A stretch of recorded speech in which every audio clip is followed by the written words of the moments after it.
येत्या 24 मे रोजी आपली UPSCची प्रिलिम्स आहे. UPSCची प्रिलिम्स लक्षात घेता आपण काही गोष्टी ज्या आहेत त्या समजून घेतल्या पाहिजेत. UPSCची जी प्रिलिम्स आहे त्याचा लास्ट इयरचा जर पेपर आपण बघितला तर तिच्यामध्ये काही चेंजेस होते आणि ते चेंजेस म्हणजे इकॉनॉमिक्समधले न्यूमेरिकल्स वगैरे विचारले होते बघा. गोष्ट एकदम सिंपल होती.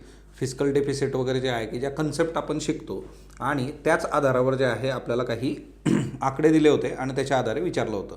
मग बऱ्याचदा काय होतं की असे प्रश्न पाहून जे आहे आपल्याला कुठंतरी भीती वाटू शकते किंवा बऱ्याचशा कॅन्डिडेट्सला ते डील नाही झालं. सो असे जे काही बदल असतात ते UPSC प्रिलिम्समध्ये कदाचित तुम्हाला 24 मेला सुद्धा जे आहे बघायला मिळतील.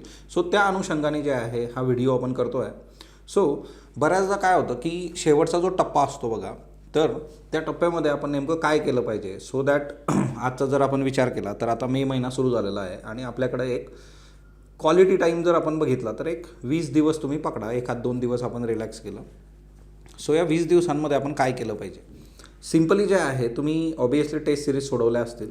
त्या टेस्ट सिरीज ज्या आहे परत एकदा नजरेखालून घालणं फार गरजेचं आहे की कुठं आपण सिली मिस्टेक केल्या होत्या, कुठला जो टॉपिक आहे तो आपल्याला कन्सेप्च्युअली डील झालेला नव्हता, कुठल्या गोष्टी ज्या आहेत आपल्या आवाक्याच्या बाहेरच्या होत्या पण त्या बरोबर येणं अपेक्षित होतं किंवा त्या मिसलेनियस नाही आहेत.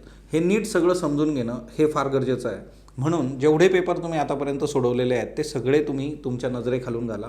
ज्या गोष्टी तुम्हाला खूप चांगल्या पद्धतीने एक्सप्रेस करता येतात की ज्या टॉपिक्सवर तुमचे कसलेही प्रश्न चुकत नाहीत ते टॉपिक सोडून जिथं थोडं कन्फ्युजन होतं आहे किंवा रिव्हिजन कमी पडलेलं आहे तर अशा गोष्टी ज्या आहेत त्या तुम्ही बघितल्या पाहिजेत. म्हणजे हा जो 20 दिवसांचा काळ आहे याच्यामध्ये आपण प्रश्नपत्रिकेकडून पुस्तकांकडे जाणं गरजेचं आहे बघा, न की आपण जे आहे नवीन काहीतरी जे आहे सोर्सेस वाचणं. म्हणजे बऱ्याचदा काय होतं की मार्केटमध्ये डेली जे आहे नवीन काही ना काही मटेरियल येतं आणि बऱ्याचदा आपण आपल्या शेजाऱ्यांकडं, आपल्या लायब्ररीमध्ये कुणाकडे तरी जे आहे ते मटेरियल बघतो आणि मग त्या केसमध्ये आपल्याला पण मोह होतो की नाही हे वाचलं पाहिजे का.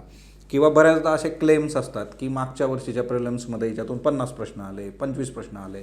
मग आपल्याला पण obviously we are human beings आणि ती बाब वाटू शकते. सो त्या केसमध्ये मी सजेस्ट करेल की कुठलंही नवीन मटेरियल आता आपल्याला नको.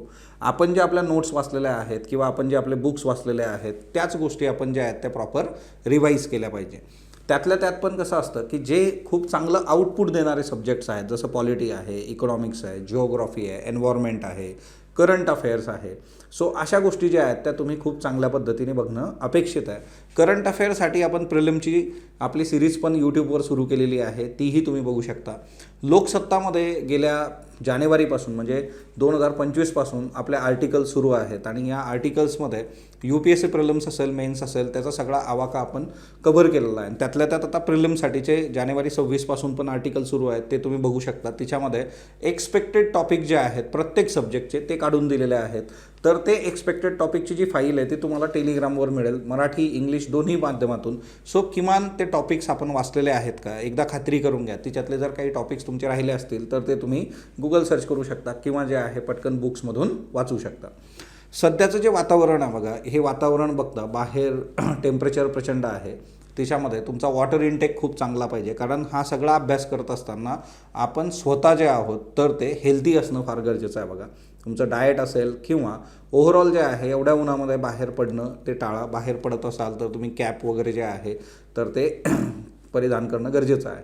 सो दॅट काय आहे ना की आपली हेल्थ सायमल्टेनियसली आपला अभ्यास. सो या शेवटच्या टप्प्यामध्ये तुम्हाला कधी लो फील झालं तुम्ही येऊन भेटू शकता किंवा तुम्ही टीमशी कॉन्टॅक्ट करा, पुण्याच्या बाहेर असलं ते कनेक्ट करून देतील. बऱ्याचदा हे खूप नॅचरल असतं बघा, म्हणजे याच्यामध्ये आणि हा असा काळ असतो की बऱ्याचदा आपल्याला असंही वाटतं की मग हा अटेम्प्ट देऊ नको देऊ किंवा जाऊ देत, पुढच्या वेळेस मी चांगला अभ्यास करून हा अटेम्प्ट देईल.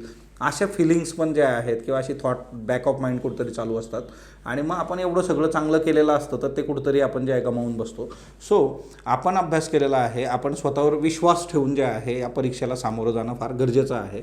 आणि तुम्ही जर पेपर सोडवलेले नसतील कुठलेही आणि जर तुम्ही जात असाल तर मग ते अपेक्षित नसतं, पण त्या केसमध्ये सुद्धा अजूनही तुम्हाला अटेम्प्ट द्यायचाच आहे. तर काहींच्या बाबतीमध्ये असंही असतं की नाही अटेम्प्ट आणि एज कट टू कट आहे तर अटेम्प्ट द्यायचाच आहे. मग त्या केसमध्ये किमान तुम्ही जे आहे मागच्या 5 वर्षातले पेपर नीट बघणं, PYQs किमान जे आहे कॉम्प्रेहेन्सिव्ह एक 5-7 पेपर जे आहे तर ते सोडवून बघणं आणि त्या आधारे गोष्टी डील करणं.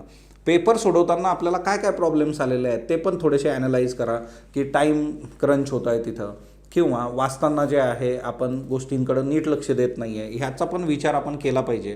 करेक्ट, इनकरेक्ट अशा छोट्या छोट्या ज्या गोष्टी आहेत त्या आपण बघितल्या पाहिजेत. आणि जसं मी सांगितलं तसं किमान एक 5 वर्षातले पेपर जे आहे तर ते PYQs आपल्या नजरेखालून गेले पाहिजे, सो दॅट आपल्याला UPSCचा जो आवाका आहे किंवा त्यांची प्रश्न विचारण्याची जी पद्धत आहे किंवा अलीकडच्या काळामध्ये तिच्यामध्ये बरेच चेंजेस झालेले आहेत. आणि हे सगळं करत असताना GSवर आपला फोकस जो आहे तर तो 99.99% दिसून येतो, पण कुठंतरी CSAT जे आहे तर तिथं कॅज्युअल ॲप्रोच असतो किंवा CSATच्या बाबतीमध्ये की मागच्या वेळेस माझं क्लिअर झालं होतं सो यावेळेस पण होऊन जाईल. तर तुम्ही खूप कॅज्युअल CSATच्या बाबतीत राहता कामा नये. आपण याच्या आधीच्या पेपरचे ॲनालिसिस पण दिलेले आहेत, नंबर सिस्टीम असेल, कॉम्प्रिहेन्शन असेल, सो ते पण तुम्ही खूप चांगल्या पद्धतीने सोडवणं गरजेचं आहे, सो दॅट त्याचं मेजर चंक आहे तिथं आणि त्या अँगलनी जे आहे गोष्टींकडे बघणं गरजेचं आहे बघा. सो CSAT आणि GS या दोघांना जे आहे खूप सिन्सिअरली तुम्ही डील करणं गरजेचं आहे. परीक्षा जी आहे तर ती आता आपल्या 20 दिवसांवर आहे आणि मग त्या केसमध्ये आपण खूप पॉझिटिव्ह माइंडसेटनी या गोष्टींकडे बघणं गरजेचं आहे बघा. आणि यासंबंधी तुम्हाला कुठलेही काही कन्सर्न असतील तर तुम्ही जे आहे मला कॉन्टॅक्ट करू शकता किंवा डिरेक्टली येऊन भेटू शकता किंवा टीमला कॉन्टॅक्ट करा. पुण्याच्या बाहेर असाल, काही कन्सर्न असतील तर आपण ते सॉर्ट आऊट करूयात. सो सर्वांना येणाऱ्या 24 मेसाठी खूप खूप शुभेच्छा. Best of luck. थँक्यू.